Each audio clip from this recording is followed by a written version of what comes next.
today's session, we are going to talk about client segmentation. Zoho provided us a beautiful automation that allowing us to segment our clients to multiple groups. And based on understanding the different segmentation, you will be able to invest your time into the clients that deserve your time and not the clients that do not deserve your time. So this is exactly what we are going to do today. So let's start. Let's go to the settings icon at the top and let's go to segmentation. And if you will have a different look, you will need to go under the automation section. Now, once you go there, you can figure out that you're clicking on the get started. I know it's shocking. And let's give it a name. In my case, I will just give it a general name. Client segment will be the name of the segmentation. And the first thing that we need to answer is what we're going to segment. Now, most of you will have the people, your clients, under the contacts, and some of you will have it under the accounts. In my case, commercial clients will be the accounts. I will go, in my case, with contacts because it's very common to all the systems out there. The contacts will be a very common module. So I will go with the contacts, but just know that you can run it on many other modules. Next, we need to decide what is the module that is contributing the data. For example, if Lior is a client and Lior will have multiple deals, then the contributing module will be the deals because Lior is a constant and the deals are dynamic. So in my case, I will click on deals. In my case, I renamed deals to opportunities, which I think it's a better fit as a name, but just know that you can run with any type of module out there. Now, whenever you select your main module, which means where are all your clients, and also what is the contributing module, in my case, it will be the deals, you will also need to say how you're going to connect them. And let me show you what it means. If I will go to my deals module and I will select one of the opportunities, you can see that in my case, there is one field name, contact name. And let's see where it is. So the contact name in my case is the field that's connecting the deal with the contact. Okay, so this is in my case the linkage, this bridge. In your case, it might be the contact name or it might be a different field. So just make sure that you are selecting the correct field that's connecting between the contributing module to the main module that you like to segment. Next, we need to work based on the RFM model. The RFM means recency, frequency, and monetary value. Bottom line, recency means when was the last transaction with this specific person. If it was a year ago, it's not considering as a good client as someone that had a deal a week ago. So this is one thing, recency. The next one will be frequency. How often this person having business with me? Someone that has, let's say, one deal will not be as good as someone that has 5 deals with me. So the frequency is also a factor in this decision. And the last one will be monetary value, how much money this person spends with me. As an example, most businesses will value a person that spends lots of money versus someone that spends no or just little bit of money. So those will be the fields. And as you can understand, you will need to tell the system how to calculate those matrices. And in my case, the recency will come from the deal closing date. So if I am going back to my deal will have a closing date. And it's very common to have the recency based on the closing date or based on the created date. In my case, I will go with the closing date because that's probably for most people the most accurate value. Next, we need to calculate the frequency. In this case, it will automatically count the number of opportunities or deals related to this contact. Just know that you can also go by field, and you can have here a different type of field, and the field needs to be a number field. In my case, I'm going by count because I think it's the most accurate for my need. The last one will be the monetary field. In my case, it will be the commission amount, but just know that you can have any type of currency field for this purpose, and I will go with the commission amount. The last one will be what will be the criteria if you like to run on all the contacts or just some of them. Some systems will have in their contacts a contact type, and that's something that I recommend all the time for people to work based on the contact type. You see? So you can say, for example, that you like to segment only your investors, only your buyers, vendors, whatever it is. In our case, we are going to go with all the records. We are not going to have any kind of segmentation. And let's go to next. On the top, you will see here all the segments that we have before. So if you will click on edit, it will take you to the previous page, so you can make some changes. You can see here that you have the segmentation on all the contacts and not only on a set of criteria, which that was fine with us. And the last thing is the range score, and it's important to explain this area. If we said that the model is based on recency, frequency, and monetary value, that means that if, for example, we're talking about recency, I need to say what is the criteria of a great client or what is the criteria for not a good client, what it means. And here you will see that you have criteria for what one means. One, for the recency, will mean someone that did not purchase with me for a long time, compared to someone that the score will be 5 and then maybe bought something with me in the last month. Okay, so it all depends on the criteria that we are going to set together. Now you can see that you have 5 scores. I think this is way too much. I don't want to put too much time into the criteria. So I'm going here and I will push it to 3, because I think that score of 1 to 3 will be enough. I don't need to go 5 levels. I don't see any value with it.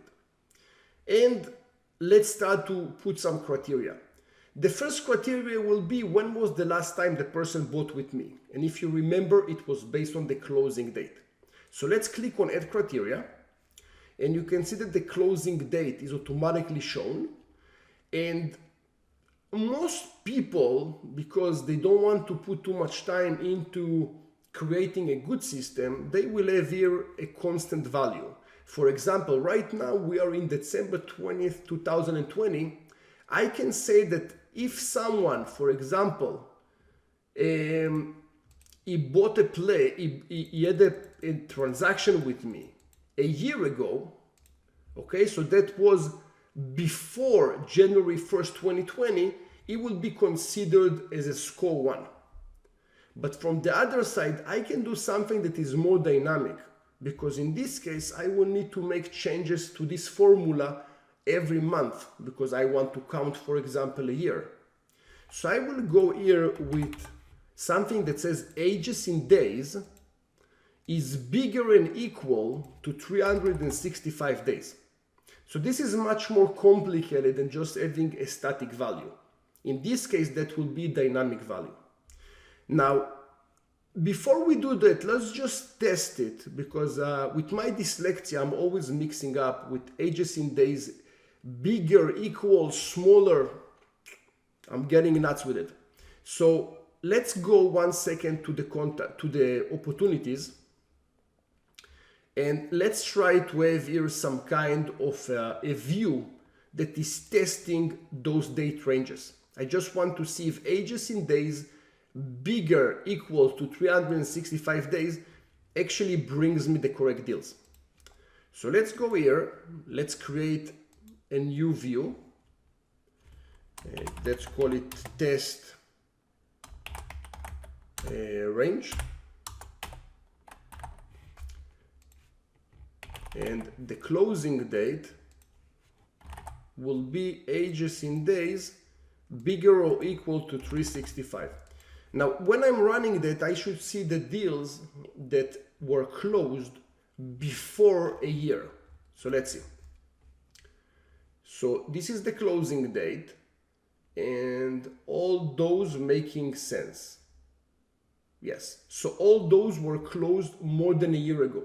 So this criteria is correct, and I will click submit. The second one will be people that had business with me in the last, let's say, 6 months all the way to 12 months. So that will be same thing, will be ages in days, bigger and equal to 180 days, which means 6 months, or the closing date is ages in days smaller or equal to 364 days, which that's supposed to complement this number one. So number one will be more than a year, and the second one will be 6 months all the way to a year. So let's see, let's test it again before I'm clicking on save. So here it was bigger or equal to 180, or the closing date, it was smaller or equal, to 364. And that should give me 6 months all the way to a year. So let's see. So this one, this is incorrect because right now it's December and I'm not supposed to see October 31st. So let's see what's going on. That's bigger than, so this is for sure correct. So I think I need to do and. That was my mistake. Let's see. Okay, 1 second. Let's see. And let's click on and, not or. And let's try again.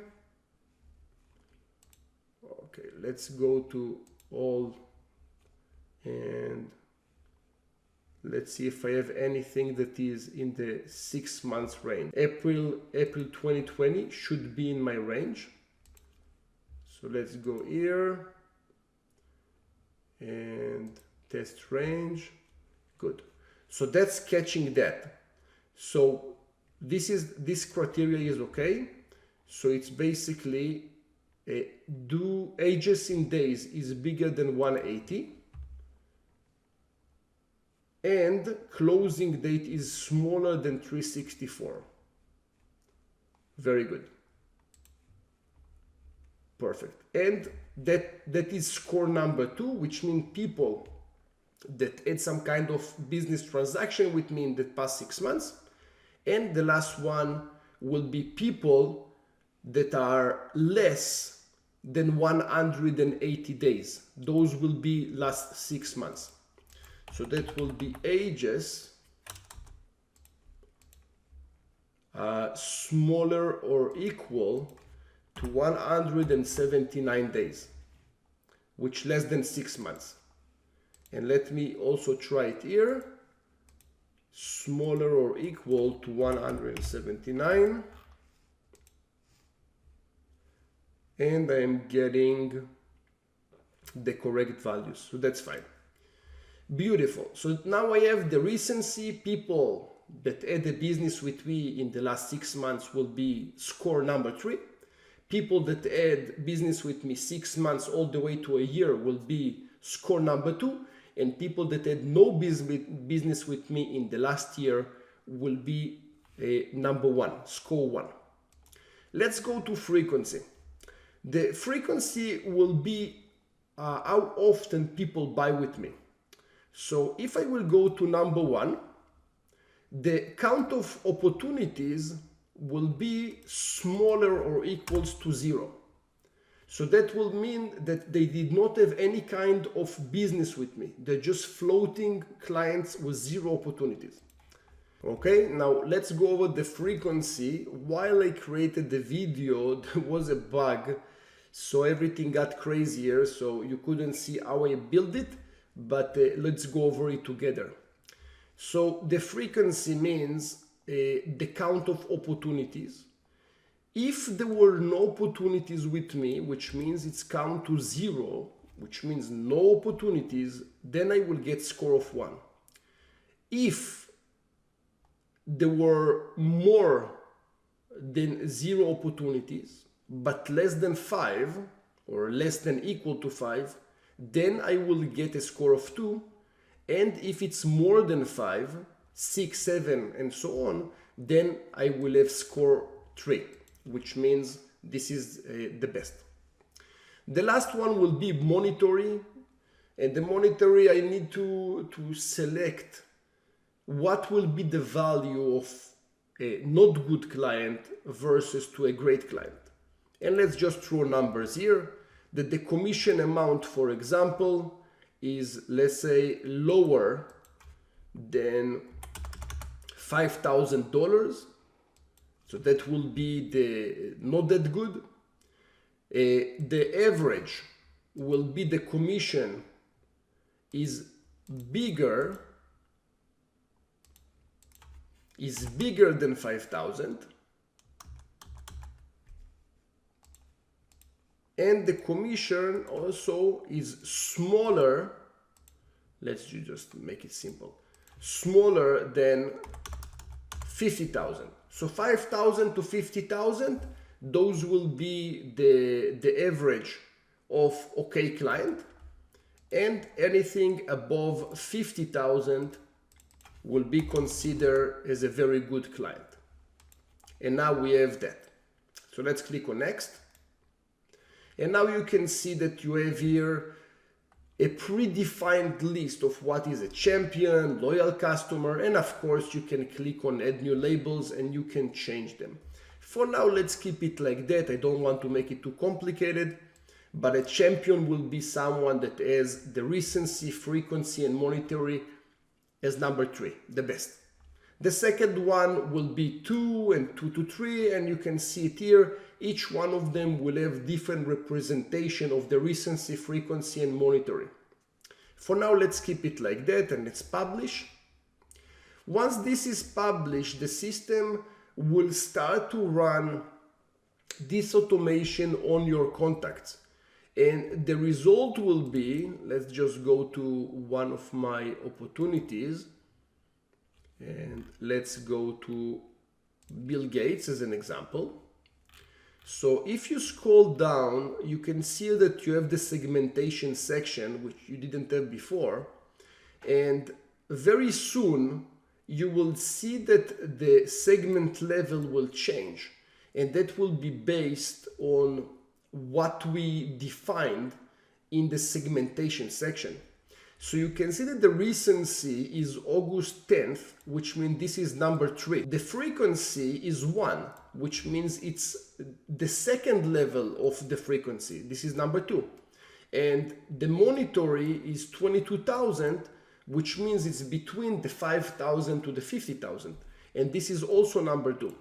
Okay, so you can see that now, based on the segmentation, you're able to see each client where he stands in your criteria.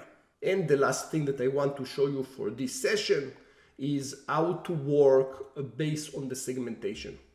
So if I will go to my contacts, on the left side, I can create based on the segments, based on the segment label, I can run here, for example, some kind of a view. For example, I like to see all my champions. And then here I will have a list of all the champions. Just remember that it takes some time for Zoho to run the algorithm on all the contacts and deals. So it takes some time. But after some time, you will be able to see all the contacts that are matching the criteria of the segment level. And of course, also for the segment score, it's all depending on what you're trying to achieve. The bottom line is, If you're starting to run it like that, you are able to start to identify who are the clients that deserve your attention versus people that do not need your attention. One of the tips that I can give you, people that has multiple opportunities with zero money or multiple opportunities with no closing date, those are people that wasting your time, which means you're trying to sell them all the time, but there is no sale. And those are wasting your time. You need to weed them out, okay? That's it. If you like the session, thumbs up, comments in the comments below. Thank you very much for watching this session. We'll see you in the next one.